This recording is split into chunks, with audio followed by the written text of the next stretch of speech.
Un impressionnant dispositif sécuritaire tout autour du tribunal d'instance. La juridiction se penche ce jeudi sur le recours des avocats d'Ousmane Sonko, recours contre la radiation du maire de Ziguinchor des listes électorales.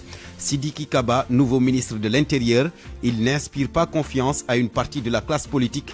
Des membres de la société civile, eux, estiment que c'est un risque de trouble potentiel lors de la présidentielle de 2024.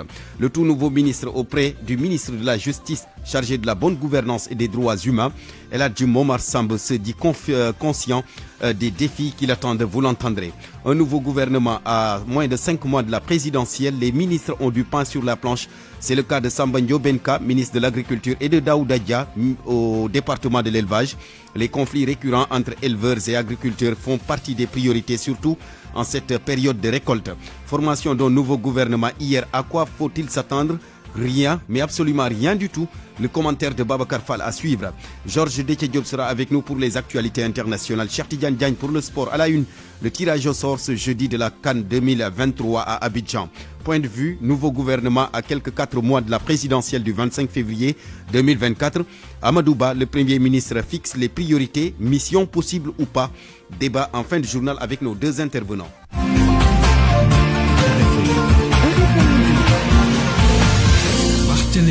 Aliou Ba est à la technique, direction Ziguinchor. Lamine Ba, notre correspondant sur place. Bonjour Lamine. Bonjour Barthélémy Ngom. Alors, le tribunal de Ziguinchor qui se penche sur le recours des avocats d'Ousmane Sonko depuis ce matin. Mais le constat est que pratiquement un impressionnant dispositif sécuritaire a été installé tout autour du tribunal d'instance. Oui, c'est le cas, Barthélémy Ngom, un dispositif impressionnant des forces de l'ordre devant le tribunal d'instance de Ziguinchor, à l'intérieur duquel se trouvent en ce moment les avocats d'Ousmane Sonko, mais également le dispositif. Barthélémy, la presse n'a pas pu accéder donc à la salle où se tient en ce moment l'audience. Mais ce qu'il faut dire, c'est que dehors, les gens patientent, que ce soit donc la presse que les partisans d'Ousmane Sonko qui ont voulu véritablement se rapprocher du tribunal, mais ils ont été tenus à distance par les forces de l'ordre qui ont donc barricadé toutes les artères qui mènent au niveau du tribunal d'instance. Pour l'instant, pas grand-chose ne filtre de l'intérieur de la salle d'audience, juste un petit incident de l'expulsion d'un huissier, mais tout est rentré dans l'ordre. On nous apprend finalement que on lui a juste retiré son téléphone parce qu'il a voulu filmer les débats. Donc on attend toujours Barthélémy, la sortie des avocats d'Ousmane Sonko du tribunal d'instance. Et le matin, des partisans du maire de Ziguinchor ont chanté, manifesté pour demander la libération d'Ousmane Sonko. Mais là, avec la chaleur, il commence à se calmer petit à petit. On fait le pied du grue d'or et on attend véritablement ce que cette audience va donner. Pas grand-chose, pas de manifestation, mais dispositif sécuritaire impressionnant. Dispositif sécuritaire impressionnant. Les policiers qui ont adopté donc une nouvelle stratégie. Le dialogue avec les partisans du maire de Ziguinchor qui se sont mobilisés ce matin. Lamine Ba, nous y reviendrons lors de nos prochaines éditions. Midi 4 minutes. RFM, partout. Tout le temps. La composition du nouveau gouvernement. Déception du côté de Kaffrine, même si certains se félicitent de la reconduction d'Abdoulaye Seydou Sow au département de l'urbanisme et de l'hygiène publique. Ndeyawabey. Pour le coordonnateur du Forum civil départemental et régional de Kaffrine, la priorité de ce nouveau gouvernement est de bien prendre en compte les problèmes des populations. Malik Loum. La vie est trop chère. Vraiment, la bonne gouvernance fait défaut. On a aussi noté quelques inéquités auprès des collectivités territoriales. Maintenant, ce que nous attendons de ce gouvernement, c'est que les problèmes des populations soient pris en compte. Abdoulaye Seydou Sow, reconduit au ministère de l'Urbanisme, Malik Gueye, responsable politique, s'en réjouit. Président de la République.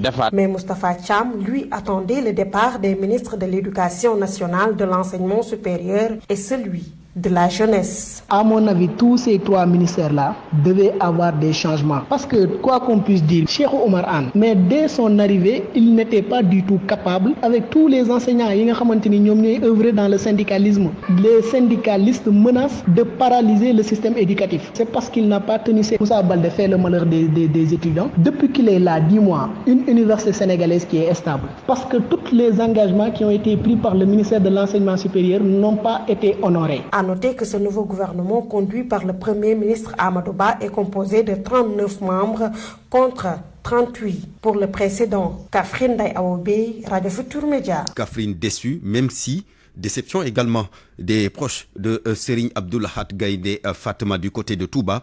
Bakissok, responsable apériste, est monté au créneau et dénonce un manque de considération des militants de Touba. Il est au micro de Papa Balagay. Nous sommes très peinés et totalement déçus de ne pas voir le nom de Cheikh Abdoulahat Gaïndé Fatma dans ce nouveau gouvernement du président Macky Sall. Et nous lui rappelons que Cheikh Abdoulahat lui a tout donné en termes d'engagement, de soutien, de fidélité et de loyauté. Et pourtant, son image a été toujours ternie par des chefs religieux de son rang, des détracteurs politiques, à cause de son appartenance à l'APR. Vraiment, Cheikh Abdou méritait un poste de ministre.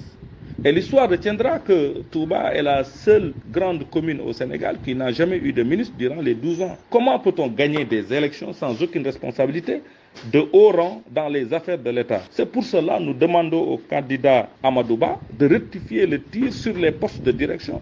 Sinon, battre campagne à Touba pour la coalition de Benno Bokk Yakaar sur les élections de 2024 à venir, c'est peine perdue. La nomination de Sidiki Kaba justement à la tête du ministère de l'Intérieur est une grosse surprise. Le nouveau patron du département n'inspire pas confiance à une partie de la classe politique et pour la société civile, c'est un risque majeur de trouble pour la prochaine élection présidentielle. À peine nommé qu'il suscite déjà controverse. Sidiki Kaba à la tête du ministère de l'Intérieur à 5 mois de la présidentielle, ça ne rassure pas le camp de Tahaou Dakar. Moussa Taye est le porte-parole de Khalifa Sall. C'est de mal en pis. Nous considérons que Sidiki Kaba est pire qu'Antoine Diome. Il est passé des défenseurs des droits humains à défenseur d'un homme et d'un clan. C'est un homme de parti, un homme de clan, qui défend que les intérêts de son parti. Nous ne lui faisons pas confiance. Nous examinons son départ. Rappelez-vous que Sidiki Kaba a été l'artisan de la condamnation de Karim Wade et de Khalifa Sall. C'est lui qui a commencé les procédures, qui a conduit Karim et Khalifa en prison. Nous pensons que Sidiki Kaba est la seule de Macky Sall et d'Amadou Ba. La société civile est déçue également de ce choix porté sur Sidiki Kaba. Djibril Ning est le président de la PACT, la plateforme des acteurs de la société civile pour la transparence des élections. Nous nous attendions à ce que le président de la République profite de cette occasion pour répondre à une demande très forte de l'opinion et de la société civile ainsi que de la classe politique, c'est-à-dire la nomination à la tête du ministère de l'Intérieur d'une personnalité indépendante, comme ça a été le cas avec Diouf en 2000 avec le général Lamine Cissé, ou à défaut la création d'un ministère chargé des élections, comme ça a été le cas avec le président Wade en 2000. Donc ça a été une grosse surprise de la part, en tout cas, de la société civile. C'est donc un risque électoral majeur. Personne ne doute de ses capacités à diriger un ministère, mais c'est un ministre partisan. M. Sidiki Kaba est un responsable politique à Tamba. En tant que tel, on ne peut pas être jugé parti. Il s'agit d'organiser des élections libres, transparentes et apaisées.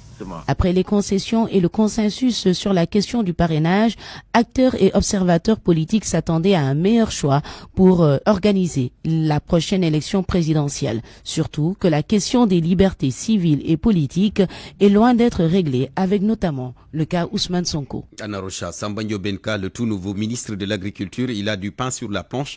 Les agriculteurs de la zone des Niayes lui demandent de se pencher tout de suite sur les urgences. Parmi ces urgences, il y a la distribution des semences et du matériel agricole à temps. Le secteur est miné par plusieurs problèmes selon ces derniers qui se sont confiés à Nafissatou Ndiaye.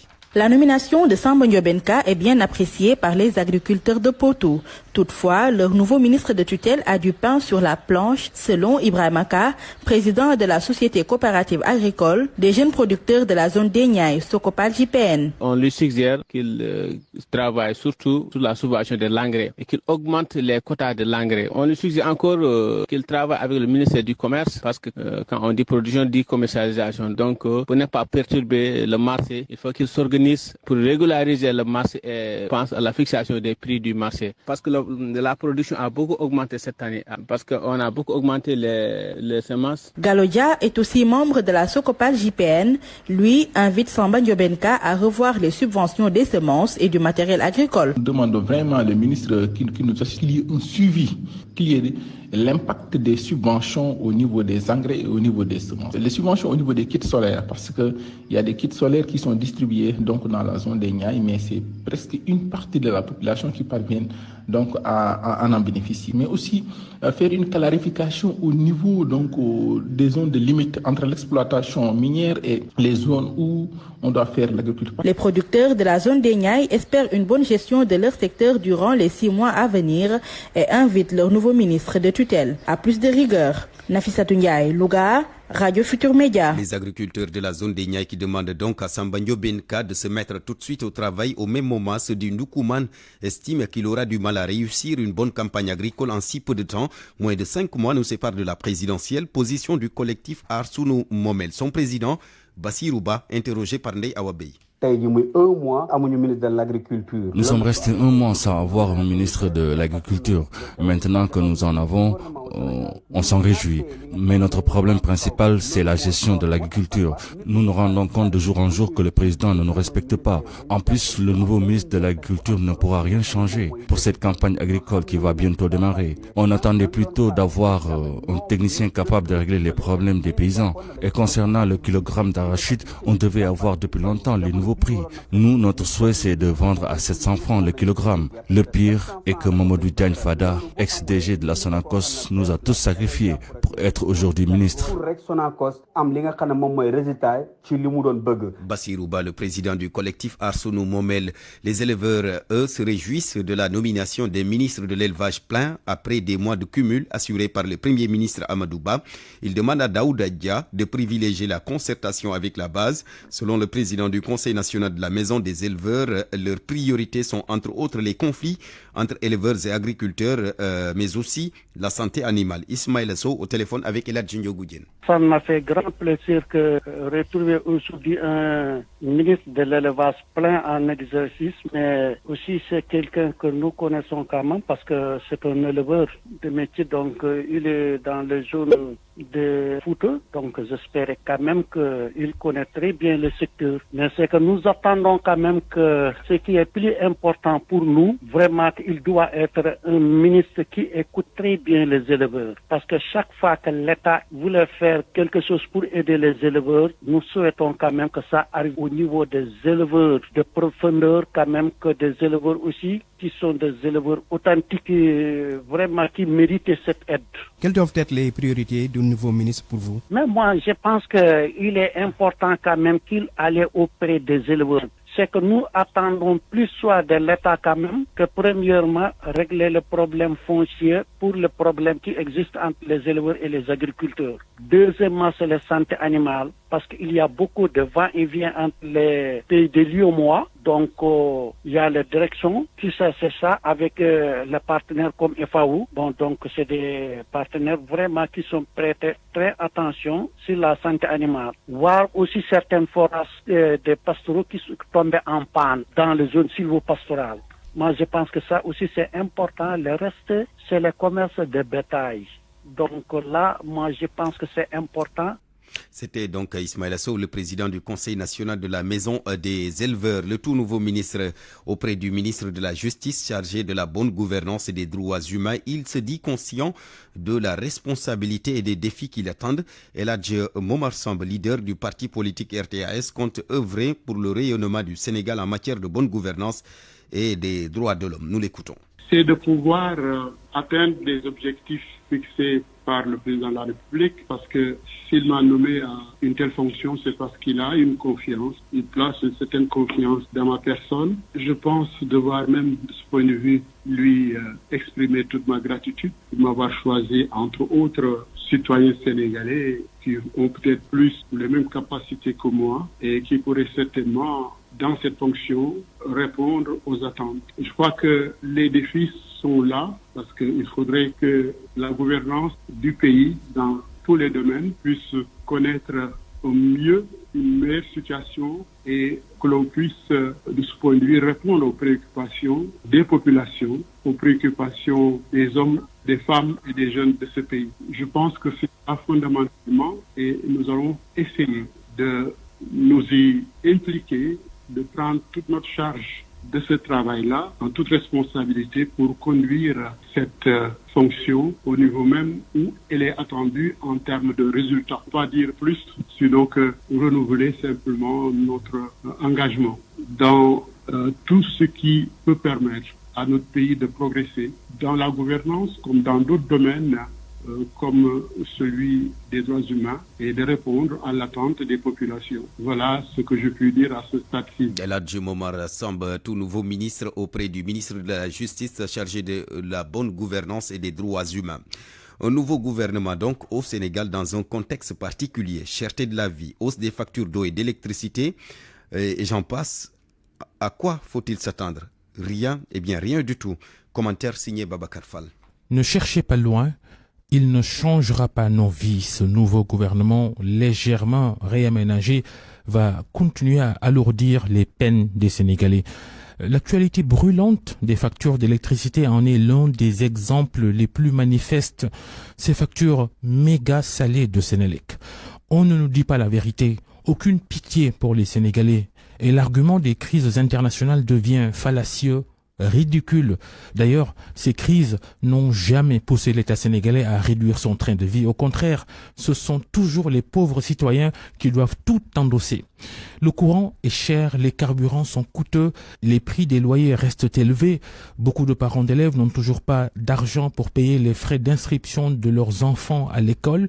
Les jeunes Sénégalais préfèrent mettre en danger leur vie en embarquant dans des pirogues pour traverser les océans et aller chercher un mieux-être ailleurs. Ces milliers et milliers de jeunes Sénégalais qui ont tenté l'émigration clandestine, c'est la honte pour Macky Sall et son régime. Pour les jeunes restés au pays, les rares options, c'est moto Jakarta ou agresseur. Oui, l'insécurité et le banditisme croissant sont alliés au mal-vivre de la jeunesse. Et l'arrogant standing de vie des tenants du pouvoir ne fera qu'accentuer la colère des masses défavorisées. Ces milliards de francs CFA et ces questions, l'exemple des fonds pour la lutte anti-Covid-19, l'argent public présumé détourné aurait pu sauver des vies, les hôpitaux, ou améliorer des vies dans ce pays. C'est cela aussi l'autre échec de Macky Sall et de son régime, la bonne gouvernance, le nouveau poste d'Elhadji Momar Samb, Pacho. C'était donc le commentaire de Babacar Fall à midi 18 minutes. C'est tout ce qu'on pouvait dire sur le nouveau gouvernement formé hier. La suite du journal après ceci. RFM, fréquente modulation 94.0, la radio en puissance. RFM midi.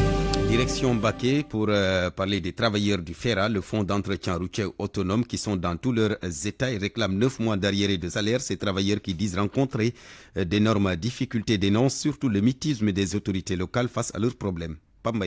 Les travailleurs du FERA, fonds d'entretien routier autonome de la commune d'Ambaké, n'en peuvent plus. Ils ont resté 9 mois sans percevoir de salaire. Ousmane Diaw raconte leur calvaire. On a signé un contrat de 10 mois et on a travaillé pendant 9 mois sans percevoir de salaire. Nous réclamons notre argent. On ne peut pas travailler 9 mois sans être payé. En cette période de rentrée scolaire, ces travailleurs disent rencontrer beaucoup de difficultés pour s'occuper de leurs enfants qui doivent regagner les classes. On est resté 9 mois sans voir la couleur de notre argent. La plupart des travailleurs qui sont là ont contracté des dettes. On a besoin d'argent pour l'achat des fournitures scolaires. Ces travailleurs dénoncent l'attitude des autorités municipales. Selon Dame Falfaï, ces autorités ont encore fait des promesses non tenues. Les autorités municipales ne respectent pas les travailleurs. Le secrétaire municipal a envoyé dans notre groupe WhatsApp en vocal pour nous dire que l'argent est disponible, mais depuis lors, il n'y a pas de paiement. À Mbaké, les travailleurs du FERA, fonds d'entretien routier autonome, sont dans tous leurs états. Ils interpellent les autorités compétentes pour percevoir leurs 9 mois d'arriérés de salaire. RFM Mbaké, Pape Mbaye Diaw.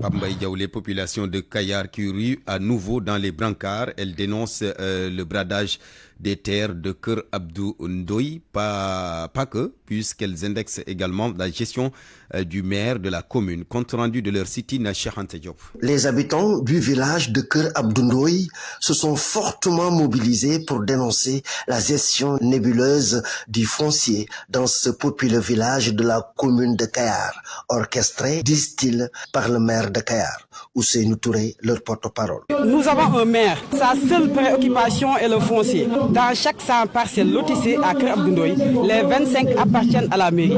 Plusieurs lotissements ou terrassements ont été affectés sous son autorité, presque des dizaines. Il n'y a rien à faire que de vendre ou de céder à ses partisans la part de la mairie qui devait être destinée à la communauté de Keur Abdou Ndoye. Pire, selon ces populations contestataires, le maire de Kayar a fait un détournement d'objectifs dans le cadre d'un financement du programme d'appui aux communes et agglomérations du Sénégal PACASEN. Le projet dont fait état, le projet de pavage, a été voté et a été adopté jusqu'au dernier lieu et il a contourné ce projet vers une autre localité dénommée Tantiof.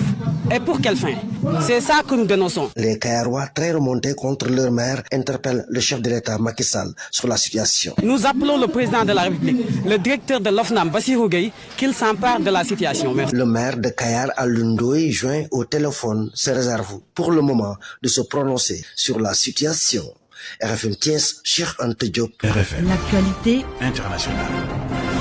À midi, bientôt 22 minutes. Bienvenue, Georges Déthié-Diop. Merci, Barthélémy Ngom. La guerre Israël-Hamas, le bilan à Gaza est passé de plus de 1300 morts. Selon le ministère palestinien de la Santé, le nombre de morts est monté à 1354 et le nombre de blessés, 6049. Près de 400 000 personnes ont été contraintes de fuir leur domicile dans la bande de Gaza en état de siège et pilonné par l'armée israélienne. Côté israélien, le dernier bilan fait état de 1200 morts. Le chef de la diplomatie américaine, Anthony Blinken, est arrivé ce jeudi en Israël pour une visite éclair, visite au cours de laquelle il doit rencontrer le premier ministre Benjamin Netanyahu.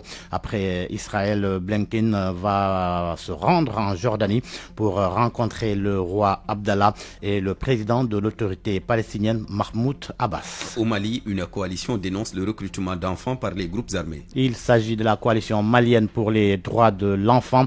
L'organisation déplore cette pratique qu'elle qualifie de malsaine et qui, selon elle, freine le développement de l'enfant. Le secrétaire général par intérim de la COMAD, Ali Keita, au micro de Zanga Abdoulaye Ouattara. La coalition malienne pour les droits de l'enfant a constaté avec une très grande inquiétude et une profonde amertume l'utilisation des enfants comme soldats par les terroristes lors des événements tragiques visant la position des femmes à Sévaré Mopti. La COMAD tient à rappeler la population malienne en général et aux acteurs engagés aux côtés du Mali en particulier pour la sécurité, la restauration de la paix, que la place des enfants est ailleurs que sur le terrain de combat. À ce titre, il est impératif pour tous les acteurs de cesser d'exploiter les enfants en les manipulant de diverses manières. Les enfants ne doivent pas être utilisés en aucun cas comme soldats et devant être protégés en toutes circonstances contre toute forme de violence. Au Niger, l'ONU a réagi à l'ordre d'expulsion de sa représentante. Le secrétaire général des Nations Unies dit regretter profondément cette mesure qui, selon lui, va entraver les capacités de l'ONU à accomplir son mandat et perturber le travail essentiel au Niger, où plus de 4 millions de personnes ont besoin d'aide humanitaire. La junte pouvoir a ordonné hier à la coordinatrice de l'ONU, la Canadienne Louise Aubin, de quitter le pays dans les 3 jours. Le régime dénonce notamment les entraves des Nations Unies à sa reconnaissance internationale. Le régime avait dénoncé précédemment les agissements qu'il qualifie de perfides du secrétaire général de l'ONU, Antonio Gutiérrez, pour, selon lui, entraver la participation du Niger à l'Assemblée générale de l'ONU et saper tout effort de sortie de crise. En République démocratique du Congo, 8 casques bleus de l'ONU déployés à Béni arrêtés et un officier suspendu. C'est dans le cadre d'une affaire d'exploitation sexuelle et de de violences présumés. Tous appartiennent au contingent sud-africain. Au Gabon, Georges, l'épouse d'Ali Bongo placée en détention. Sylvia Bongo Ondimba Valentin a été incarcérée hier soir. Le 28 septembre dernier, elle avait été inculpée de blanchiment de capitaux et faux et usage de faux. L'ancienne première dame était maintenue en résidence surveillée à Libreville depuis le premier jour consécutif au putsch du 30 août. Son avocat français, François Zimerey, interrogé par l'agence France Presse, dénonce une procédure illégale et arbitraire. Merci beaucoup, Georges Détché-Diop. Parole aux auditeurs. L'actualité, qu'en pensez-vous? Moi, je pense que vous devez. Réagissez dans nos éditions d'information sur l'actualité. Bonjour. Du lundi au vendredi, vous avez la parole sur RFM. Point de vue, nouveau gouvernement à quelques 4 mois de la présidentielle du 25 février 2024. Amadou Ba, le Premier ministre, fixe les priorités. Mission possible ou pas, on en parle dans la rubrique Point de vue avec nos deux intervenants.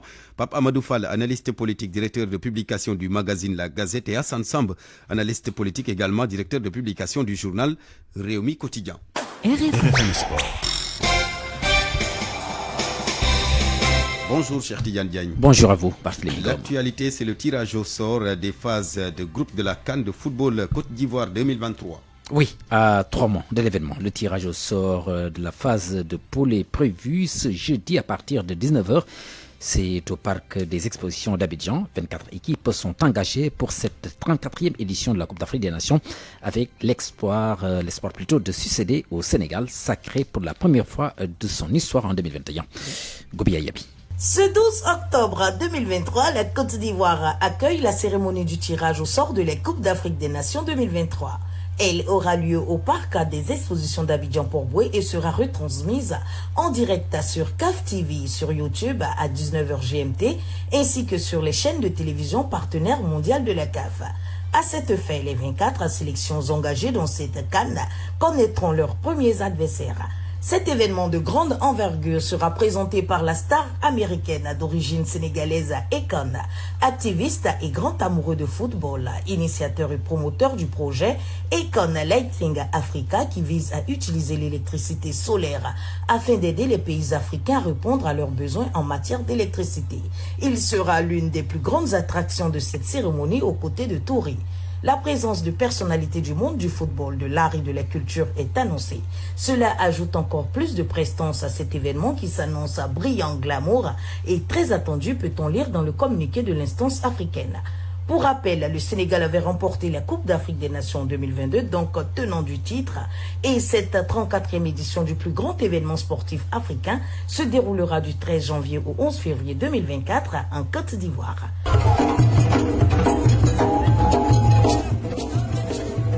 Gobia Yabi, Abidjan, RFM. Les sélections phares du continent africain répondent à l'appel et sont logées dans le chapeau 1 en compagnie du Sénégal et du Maroc. L'Angola et le Mozambique font aussi le retour surprise plus de 10 ans après leur dernière participation à la compétition. Le tour de ces chapeaux, c'est avec Mamadou Omarba. Le Sénégal, qui a atteint les 8e de finale du Mondial 2022 au Qatar, va vouloir défendre le premier trophée de son histoire, durement conquis en finale face à l'Égypte il y a 2 ans. Les Lions du Sénégal sont restés invaincus durant ces éliminatoires, 4 victoires et 2 matchs nuls, terminant confortablement premier de la poule L devant le Mozambique, le Bénin et le Rwanda. Quant aux demi-finalistes du Mondial 2022 au Qatar, meilleure équipe africaine au classement FIFA, le Maroc a gagné la CAN des moins de 23 ans cet été face à l'Égypte, mais leur dernier trophée avec la sélection A remonte à 1976. Également dans le chapeau 1, l'Algérie, l'Égypte, la Tunisie et la Côte d'Ivoire. Le chapeau 2 s'annonce aussi relevé pour cette compétition avec le Nigeria, le Cameroun qui a dû batailler jusqu'au bout pour décrocher le précieux sésame pour Abidjan, le Ghana ou encore la RD Congo. Le Nigeria, 3 fois vainqueur de la CAN, de nations d'Afrique australe, font leur retour dans cette CAN. L'Afrique du Sud et la Zambie. Dans le chapeau 3, il y a également un grand dans ce chapeau 3, la Guinée avec son supersonique Serhou Guirassy. Dans le chapeau 4, 2 sélections font leur retour surprise après plus d'une décennie sans participation à une CAN, à commencer par l'Angola qui n'avait plus pris part à la compétition depuis 2013. L'autre surprise provient du Mozambique qui n'avait plus disputé de CAN depuis 2010. Dans ce dernier chapeau, on retrouve enfin aussi d'autres petits poussés comme la Namibie, 3 participations à la CAN dans son histoire, ou encore la Gambie qui est allée en quart de finale de la dernière édition. Akon, l'artiste américain d'origine sénégalaise, est l'un des présentateurs de cette cérémonie de tirage au sort. Peut-être là un signe pour le Sénégal de conserver sa place de leader. On l'espère également.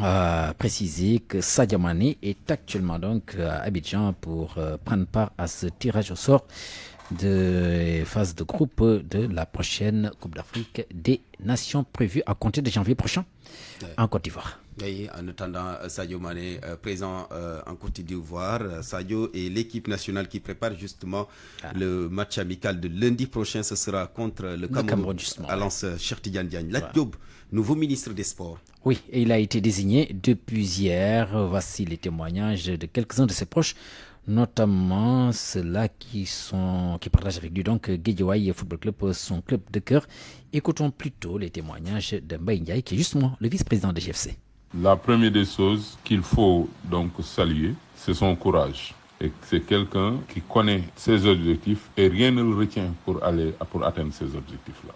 Je pense que son passage à la LONASE l'a démontré et sa gestion du club au niveau du Guédiawaye Football Club l'a prouvé. Donc c'est quelqu'un d'intègre, de très sincère et qui sait où mettre les pieds, qui connaît le milieu du sport. Donc Amadou Ba ne s'est pas trompé en tant que PM en prenant Lat Diop comme ministre des Sports. Maintenant, c'est des prières que nous formulons à son endroit pour que la lourde charge de ce ministère soit comme des feuilles d'arbre sur ses épaules.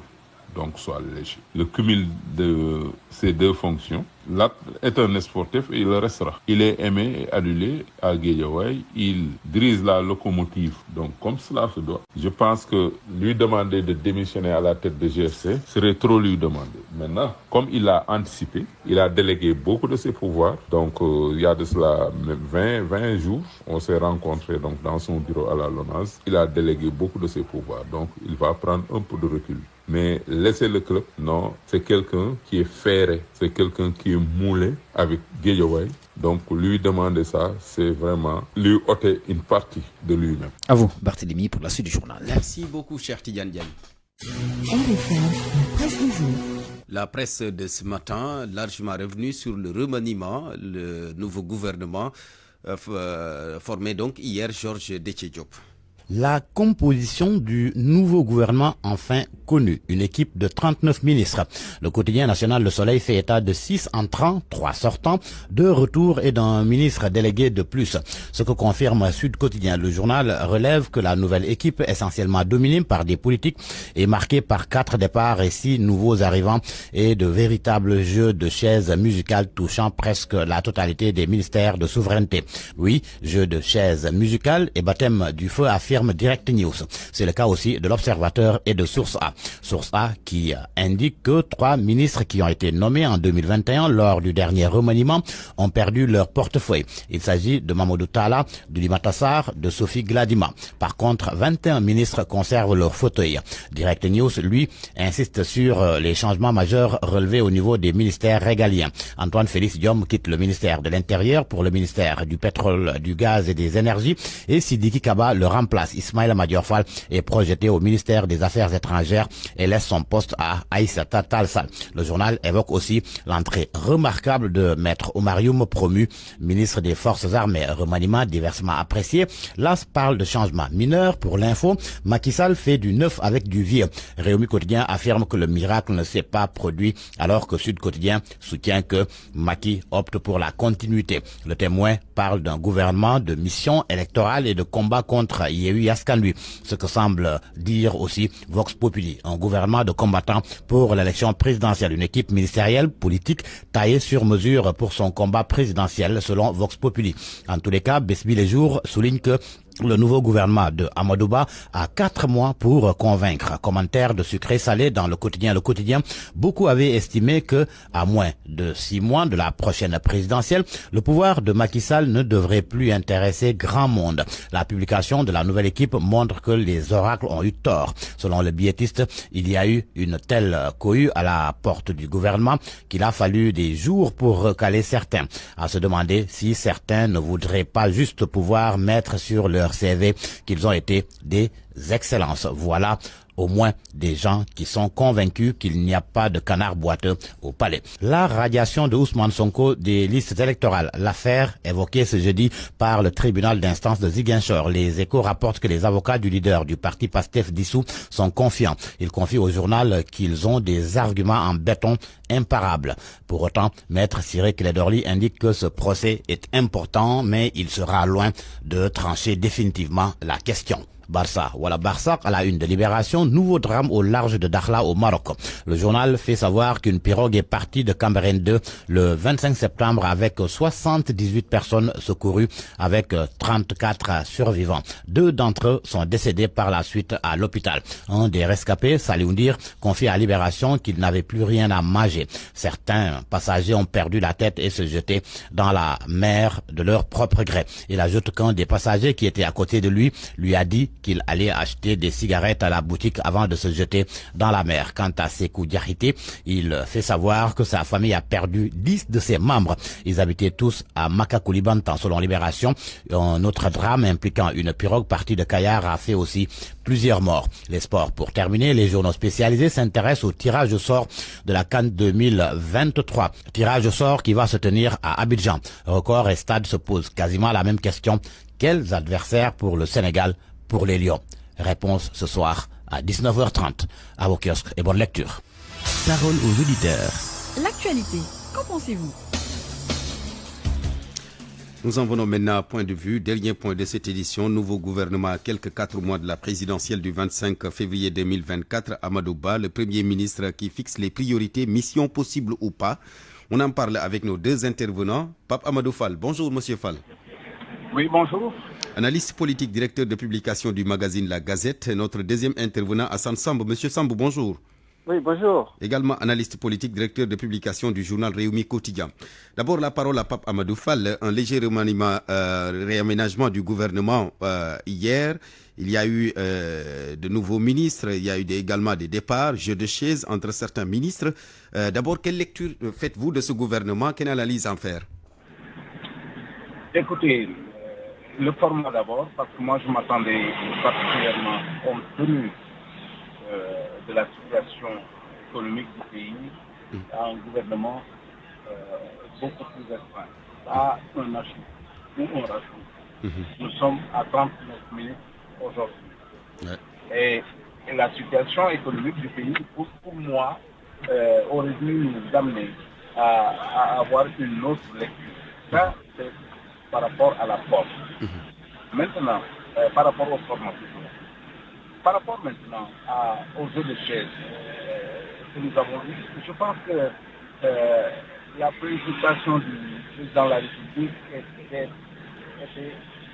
dans un équilibre d'une certaine manière par rapport aux forces qui sont en place, et notamment en vue de la présidentielle de 2024. Antoine, je le citerai du change de portefeuille. Donc, comme vous dirons qu'on ne change pas un premier ministre à 4 mois de la présidentielle.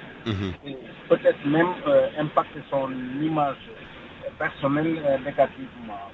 Heureusement qu'il n'a pas sauté, parce que s'il avait sauté proprement, ça aurait été la catastrophe. Mais dans ce qui s'est passé, on amène Sidiki Kaba, qui est un pro-Macky Sall, tout le monde le sait, une des personnalités fortes même de la gouvernance de Macky Sall depuis qu'il est arrivé quasiment au pouvoir. On en fera la lecture que l'on voudra, mais cela ne rassure pas forcément l'opposition sur ce plan-là. Pour le reste, je pense que on ne peut pas faire beaucoup de commentaires sur ce point-là. D'accord. Je reviens à vous tout à l'heure, Pape Amadou Fall. Hassan Samb, M. Fall l'a dit tout à l'heure, jeu de chaise musicale. Ismaïla Madior Fall qui atterrit aux affaires étrangères. Il prend la place d'Aïssata Tall Sall qui, elle, hérite de son département, la justice. Sidiki Kaba au département de l'intérieur. Il remplace Antoine Diom qui hérite du département du pétrole. Que comprendre sur ce jeu de chaises-là? C'est à ne rien comprendre, justement, parce que, à mon avis, c'est un peu un faux remaniement. On aurait dû se contenter d'un réaménagement. Voilà, à quelques semaines de la présidentielle, ou 4 mois, c'était un peu maladroit. Résultat des courses, la plupart des ministres ont conservé leur poste. On a touché à des ministères de souveraineté, mais c'est pour faire un jeu de permutation. Bon, vous allez là-bas, l'autre vient ici, etc. Alors qu'on a touché à des ministères de souveraineté extrêmement importants qui ont besoin de stabilité. Je pense aux forces armées, à l'intérieur, à la justice, aux affaires étrangères. L'actuel ministre des forces armées, c'est Oumar Youm. Voilà, on aurait dû les laisser continuer à travailler et travailler. Donc voilà, on touche, on ne sait pas pourquoi. Véritablement, il y a certes de nouvelles têtes, mais entre guillemets, parce qu'en réalité, c'est des gens qui étaient en général connus dans d'autres secteurs de l'attelage de l'État. Et donc, en clair, vous ne comprenez pas ce que cherche Macky Sall à travers ces permutations? Je ne comprends pas s'il s'agit effectivement de travailler au service des populations, de l'exécution, de la mise en place de l'exécution des politiques publiques. Il n'y a pas de nécessité. Maintenant, quand il s'agit de calculs politiques, électoralistes et politiciens, là, oui, on peut comprendre. Parce que d'abord, peut-être le premier objectif, c'est un objectif d'écran de fumée. À chaque fois que le pasteur s'inscrit dans une dynamique d'espoir par rapport à une décision de justice, il faut faire écran du point de vue de la communication pour que tout le monde oublie un peu l'événement. Et voilà. Et ça, c'est le premier. Le deuxième, mettre en place une équipe véritablement qui a des allures de direction de campagne d'un candidat. Avec des objectifs de récompense des gens les plus fidèles. Donc, c'est des têtes connues, voilà, et de faire un maillage régional important, et voilà, et de contenter les alliés, etc. Donc, on est dans cette dynamique de politique politicienne, une dynamique électoraliste, mais quand il s'agit de l'exécution, la mise en place de l'exécution de politiques publiques pour ce qui concerne les priorités de l'heure, on ne sent pas du tout véritablement la cohérence. On aurait dû, par exemple, restreindre la taille d'abord, ensuite faire appel à des compétences avérées. Des gens, des Sénégalais qui sont là, qui sont aussi à l'extérieur, qu'on aurait dû appeler en rescousse. Là, on aurait dit peut-être que, voilà, quelque chose est en train de s'amorcer. Mais aujourd'hui, c'est vrai, on a des nouvelles têtes, pas de nouvelles têtes, on a des gens connus, on a... Donc c'est un gouvernement taillé à la mesure d'Amadouba, le candidat. Oui, taillé à la mesure d'Amadouba, des gens particulièrement fidèles, nommés à des postes parce qu'il faut maintenir un certain électorat, il faut essayer de gagner d'autres localités qui posent problème, etc. Dans d'autres localités qui posent problème. Donc vous voyez, les calculs politiques sont là, mais quand il s'agit de cohérence au niveau gouvernemental, de la mise en place des politiques publiques, malgré l'annonce des priorités, nous, on ne voit pas un peu la pertinence de ce remaniement-là. Eh bien, on aurait dû simplement se contenter de réaménagement. Je reviens à vous tout à l'heure, Hassan Samb. Pape Amadou Fall, le Premier ministre, dans sa déclaration hier, l'a dit, c'est un gouvernement de mission et de combat. Mais à 4 mois de l'élection présidentielle, cette mission sera-t-elle possible ou pas? Permets-moi d'abord, Barthélémy, de saluer Hassan Samb, vraiment qui est un confrère que je respecte beaucoup. Je n'ai pas eu l'opportunité de le faire. Mission et combat. La mission, personne ne se pose de questions par rapport à la dimension qu'elle a. Parce que un gouvernement a toujours des missions à accomplir. Et les hommes qui sont choisis je ne récuse personne parce que je pense que les uns et les autres sont des Sénégalais bien compétents et qui peuvent accomplir les missions. Le combat maintenant, nous sommes dans un certain flou à ce niveau-là. Oui, combat. Certainement, il parle d'un combat politique, puisqu'il a demandé au gouvernement de faire en sorte que l'élection présidentielle à venir soit tenue dans de bonnes conditions. Est-ce que c'est un combat, ça? C'est une mission plutôt. C'est une mission, ce n'est pas un combat. Le combat, moi je dis, il est d'abord sécuritaire, il est alimentaire. Ça va dans le sens comme il a décliné sur ces 4 axes, comment faire en sorte que le coût de la vie soit bien géré. Donc, dans cette dimension, vous parlez de combat. Et surtout par rapport au combat sécuritaire, parce que ce qui nous entoure aujourd'hui, nous sommes dans un cercle de feu. Et je pense que Amadouba a bien raison sur ce plan-là de parler de combat. Il aurait pu le décliner davantage pour permettre aux citoyens de mieux comprendre le sens de cette démarche.